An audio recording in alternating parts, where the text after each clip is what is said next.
வணக்கம் ஃப்ரெண்ட்ஸ். இப்போ பார்க்குற இந்த மீனோட பேர் கொலாஸ் ஃபிஷ். இது ஜப்பானில் கொய்ஷு ஐலாண்டில் காணப்படக்கூடிய ஒரே மீன். அங்கே மட்டும்தான் இந்த மீன் கிடைக்கும். ரொம்பவே சாஃப்டாக இருக்கும், கண்ணாடி மாதிரி இருக்கும். இந்த மீனை எப்படி பிடிக்கிறாங்க பாருங்கள். தூண்டி போட்டு மட்டும்தான் பிடிக்க முடியுங்க, வலையில் வழுக்கின்னு போயிடும். இந்த மீன் எவ்வளோ சாஃப்டாக இருக்கும், ரொம்ப ஸ்கின்னு ரொம்ப சாஃப்டாக இருக்கும். அதில் குட்டியாக இருந்தால் அந்த குட்டியை அவங்களே கடலில் தூக்கி திரும்ப விட்டுடுறாங்க. ரொம்ப பெருசாக இருக்கிற மீனை மட்டும்தான் பிடிக்கிறாங்களே. இதுலேருந்து எடுக்கிற ஒரு சாஸ் அவ்வளோ டேஸ்ட்டாக இருக்கும். அது ஜப்பானில் மட்டும்தான் கிடைக்கும்.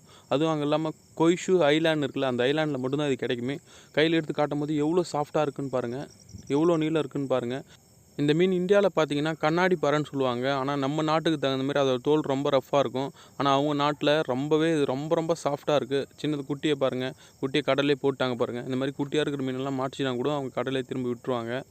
இந்த மீன்லேருந்து ஒரு சாஸ் ஒன்று எடுக்கிறாங்க. அந்த சாஸ் அவ்வளோ டேஸ்ட்டாக இருக்குன்னு சொல்கிறாங்க. வீடியோ உங்களுக்கு பிடிச்சிருந்தா லைக் பண்ணுங்கள்.